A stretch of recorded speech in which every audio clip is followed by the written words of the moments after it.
What's up, monkeys? Welcome to the this episode.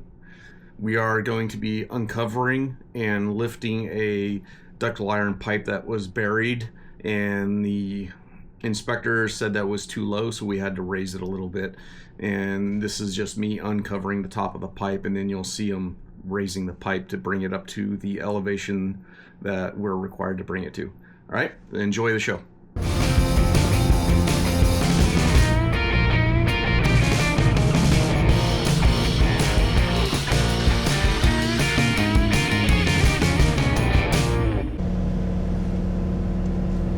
Welcome back to the channel, guys.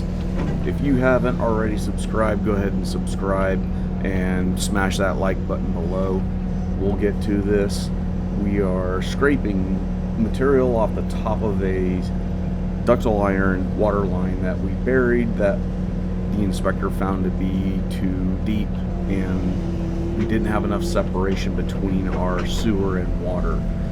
So I am uncovering the pipe. Or close to, so I'm digging down to within a couple inches to where the guys can dig around the pipe and put a strap on it so you can lift it out of the sand. And then the guys will shovel slice the material back down under the pipe and lift it up. That way it's up to a grade that is acceptable.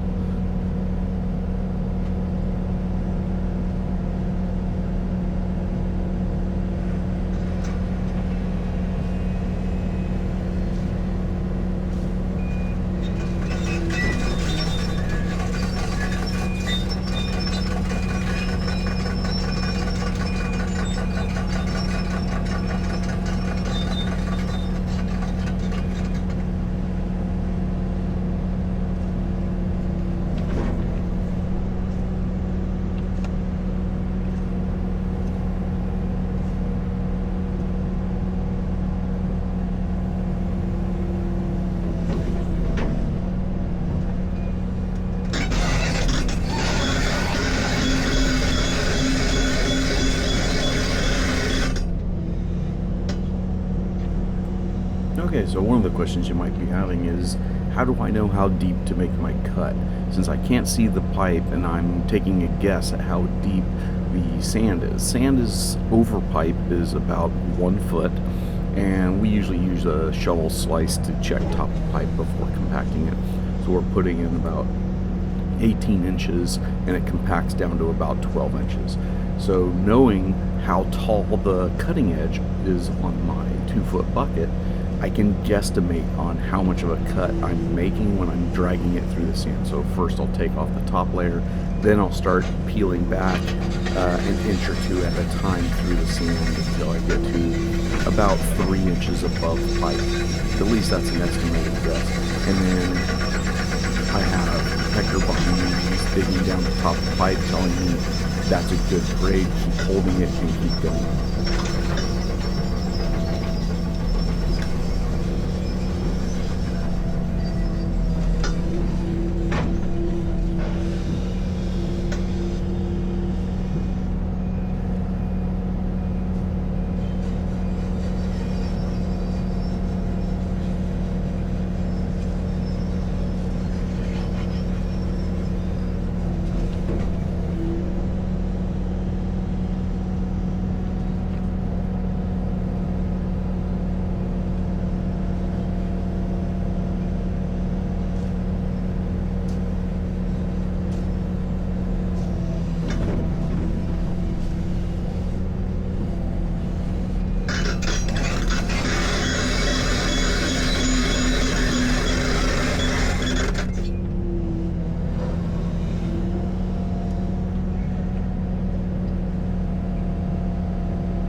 Okay, we have returned from lunch and I am restarting where I left off, and my guys are in the back. They're starting the process of strapping the pipe and pulling it. And first thing I managed to do is pull across and find the pipe, and it appears that I've probably pulled the wire or clipped the wire that was taped on top of the pipe. You can see it right here sticking out of the ground. So I haven't damaged the pipe, but I have damaged the continuity on the wire, which could become a problem at a later time.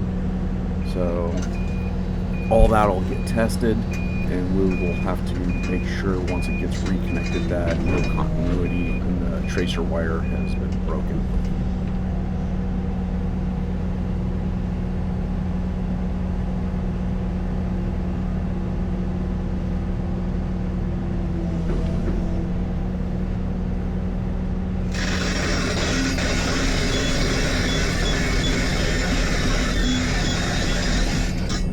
So this zoomed in view is of the guys in the back, and if you look carefully, you can actually see the pipe being lifted in the sand. You can see the strap, and the guys are straddling the ditch so they're not standing on the pipe and exposing themselves to any danger. So now you can see that they're starting to push the sand in around the pipe. They may lift it a little more, and then all the guys would jump in and start shovel slicing that sand around the pipe.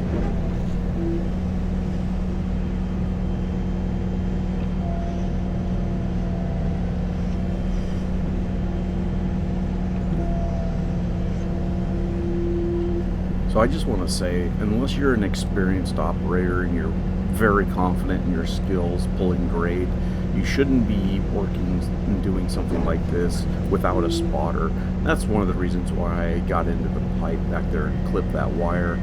I didn't damage the pipe at all, and it wasn't a big deal, but nonetheless I shouldn't have gotten into that wire, and I should have waited for a spotter.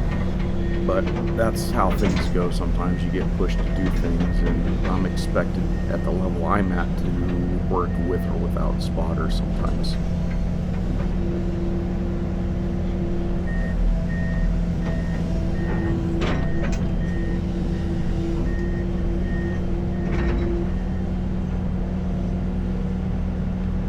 So if you've been sitting here thinking, this pipe looks awfully shallow, yes, it does look awfully shallow, and that's because there's like a 1 foot fill that goes over this. The stakes that are up on the left-hand side of the trench, you can see, those actually have a cut of like 0.5, so 5/10 of a cut to the top of grade. So that'll kind of give you a reference of how much fill is going to go in over the top of the pipe. But we already know that this pipe is shallower than 36 inches of cover, so we will be putting a slurry cap over the top of it before backfilling it.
end of pipe's right in there somewhere.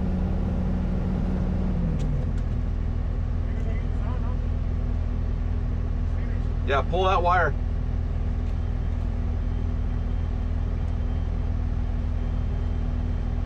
That's good, good, good. Okay, by having him pull that wire back, it's attached at the end of the pipe or within a foot of the end of the pipe.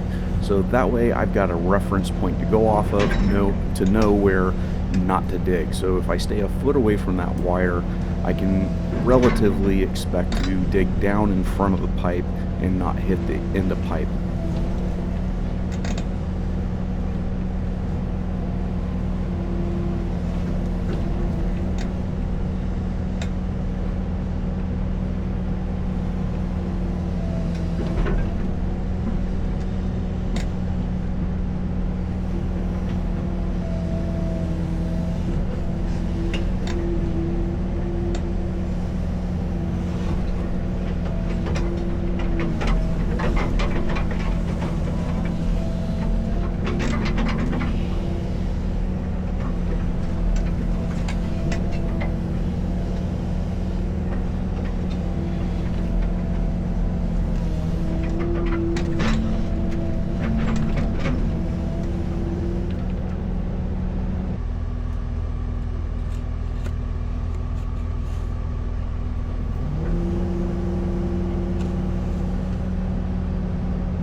Looks like it's about ready to come out of the ground.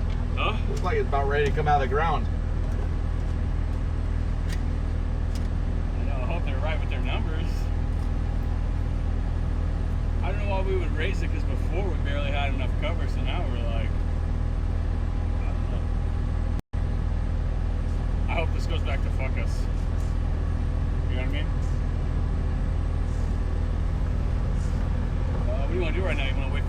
to open up, or do you want to? I can finish digging this, Oh yeah. or pothole, or Yeah. services, or whatever. Probably services. You don't have to set them no laser. You can just hammer out a couple of services. That'll keep them busy. You know what I mean? Otherwise, you do this and they got nothing to do. You dig services hella quick. Okay. And then we'll come back here because there's a couple more fucking services here. Alright, we'll do that. It's 136, so. What's up, guys? Thanks for making it to the end of the video. If you made it this far and you actually are not a subscriber, please smash that subscribe button, hit the like button, and if you could, leave a comment, even if it's just a thumbs up or a thumbs down in the comments, or whatever kind of reaction you want to throw in there. It really helps the analytics for YouTube and gets me more views on my channel. So thanks for hanging out and watching the video. And as always, remember, keep your butt level and your ditch straight.